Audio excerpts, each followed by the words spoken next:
안녕하세요.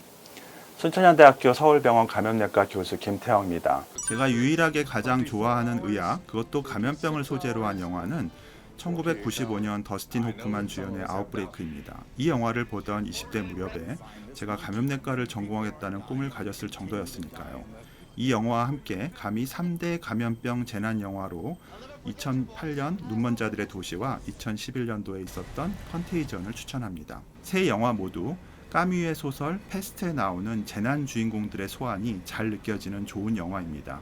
그중 컨테이전은 매우 실한 전문성과 현실감을 주는 영화였습니다. 감염원이란 뜻을 가지고 있는 컨테이전은 감염병에 대응하는 지역별 다양한 문화, 개인과 보건당국, 그리고 WHO의 모습이 2020년 오늘날 우리가 겪고 있는 코로나19의 유행과 가장 닮은 꼴이었습니다. 심지어 사회적 거리두기라는 용어와 공공시설에 입장하기 위해서 개인 바코드를 찍고 들어가는 모습은 감염병 대응 전략을 예언이라도 하듯 보여준다는 점에서 높이 평가할 수 있습니다. 영화의 소재는 감염병 역사의 선상에서 2003년 중국 남부 지역에서 폭발했던 사스 바이러스를 떠올리게 하는 가상의 MEV1 바이러스였고, 한 지역에서만 유행을 하고 종식되었던 사스와 달리 전 세계를 휩쓰는 형태로 가정을 하였는데, 우연히도 그러한 특성들이 지금의 코로나19와 놀랍도록 닮은 꼴을 보여줍니다. 그럼 지금부터 영화의 현장으로 들어가 볼까요? 주인공 미치의 아내 베스는 홍콩 출장 중 업무를 마치고 카지노에 들렀습니다. 그런데 갑자기 홍콩, 미국, 영국, 일본 등 여러 나라의 불특정한 사람들이 원인 모를 기침, 발열과 경련을 일으키며 사망합니다. 나중에 밝혀지지만 이 사람들은 모두 베스와 카지노에서 만난 접촉자라는 공통점이 있습니다. 그녀와 접촉했던 사람들은 호흡기 밀접 접촉도 아니고 위스키 잔을 주고받는 등의 가벼운 일회성 간접 접촉으로 감염되었으므로 마스크도 중요하지만 무엇보다 손 위생이 더 중요함을 말해주기도 합니다. 범유행 바이러스로 인해 세계 곳곳의 환자들이 눈을 뜬 채 죽는 모습에는 차이가 없었습니다. 그러나 죽음을 대하는 태도는 다양했습니다. 홍콩에서는 카지노 웨이터의 죽음으로 인해 그의 아내가 감정을 억누르지 못하고 슬퍼하는 모습과 동네 어른들이 그녀를 위로하는 모습을 볼 수 있었습니다.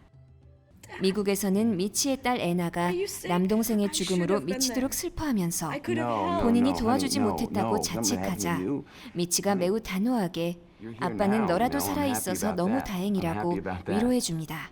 그러나 차분한 미치 또한 아내의 죽음을 받아들이지 못하고 흥분에 날뜁니다.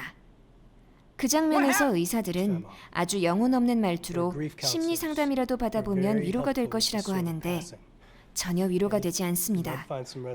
사람의 죽음을 알리는 일이 의사가 하는 일 중에서 가장 어려운 일이라는 것은 어느 나라나 똑같습니다. 시버 박사와 역학조사관인 미어스 박사 등 미국 CDC 사람들이 움직이기 시작합니다. 아직 질병에 대해서 아는 것이 없어 우왕좌왕하는 모습이 지금 전 세계 방역당국의 대자비 같습니다.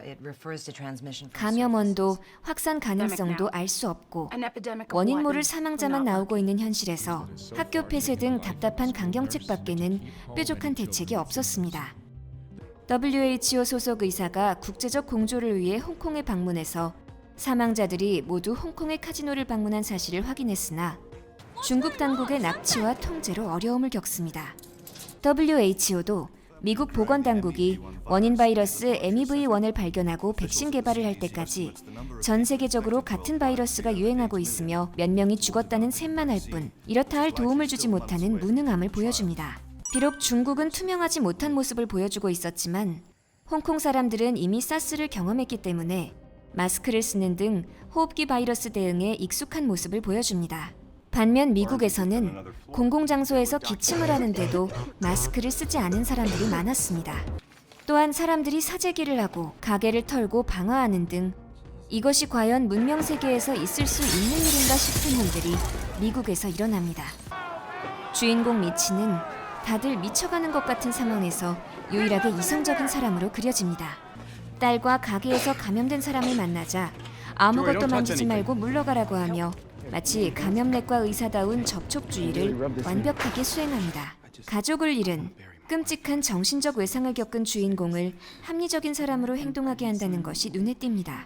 이런 혼란 속에서 앨런 크러미드라는 기자는 긍정적인 사회적 연대에 참여하긴커녕 음모론을 확산시킵니다. 치보 박사가 언론에서 사람들에게 사회적 거리두기 밖에는 답이 없다는 불편한 진실을 지루하게 말하고 있는 동안 그는 개나리가 효능이 있다는 황당한 주장을 하고 보건당국을 믿지 말라고 합니다. 백신이 개발되었을 때도 이것을 맞지 말라는 인포데믹의 중심이 됩니다. 그는 심지어 중세의 괴상한 보호구와 비슷한 보호구를 만들어 입고 다니는 괴팍함을 보여줍니다. 공포가 사람들의 이성을 마비시키고 괴상한 소문과 함께 정부에 대한 불신이 높아집니다. 물론 음모론자가 있었고 공포의 확산으로 약탈과 사회적 시스템의 붕괴를 경험하는 순간까지 갔음에도 일반 시민들은 최소한 전문가와 의사를 신뢰했습니다. 재난에 대한 사람들의 정서는 어느 쪽이 옳고 그르다고 할 수 없습니다. 극중에서 미국 사람들은 교통을 통제당하고 역학적으로 격리당하는 것들에 대해서 강하게 반발합니다.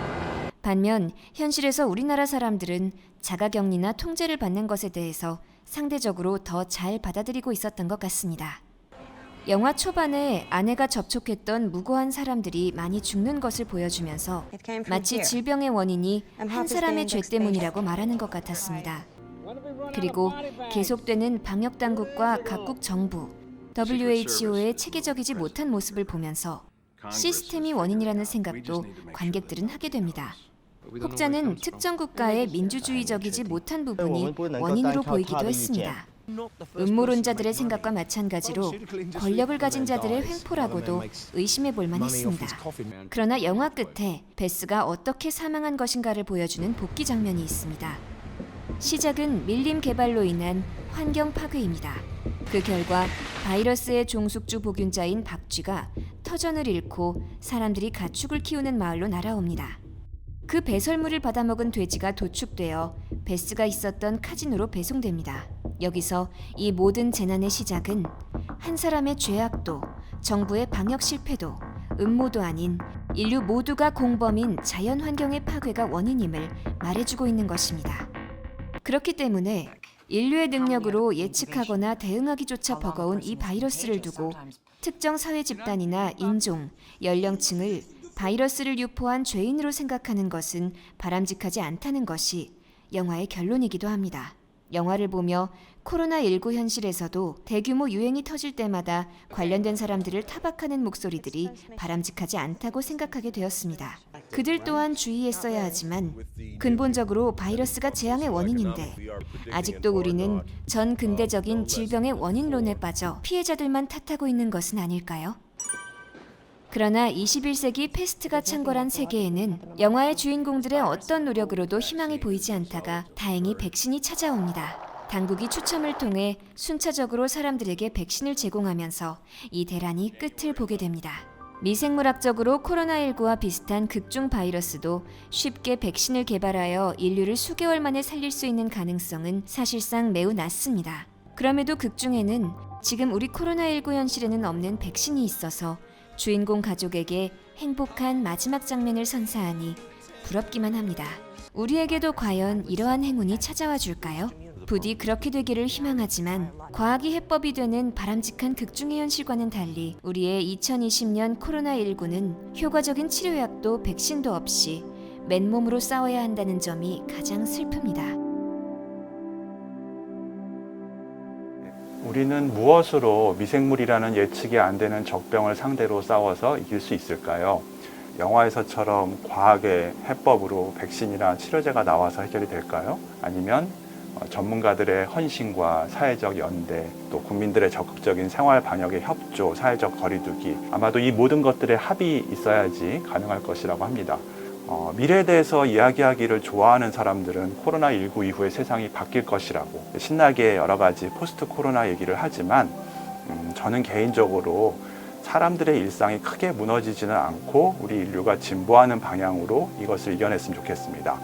과거에 이제 소설 패스트에서 나오는 의사 류는 기자 람베르에게 그가 역병을 싸우는 비결이 정직함이라고 하였습니다. 그 정직함이 오늘날의 우리에게는 어떤 것을 의미할까요? 내가 다른 사람의 삶에 무리하게 개입을 하고 사회를 바꾸는 것보다는 나에게 주어진 일에 최선을 다하는 것이겠죠. 만약에 의사인 저라면 한 명의 환자라도 더 성실하게 보고 이 역병을 이겨내는 그날까지 한 명의 생명을 더 구출해내는 일을 하는 것일 것입니다. 지금까지 사무실 구석 1열 리뷰를 맡은 순천향대학교 서울병원 감염내과 교수 김태형이었습니다. 감사합니다.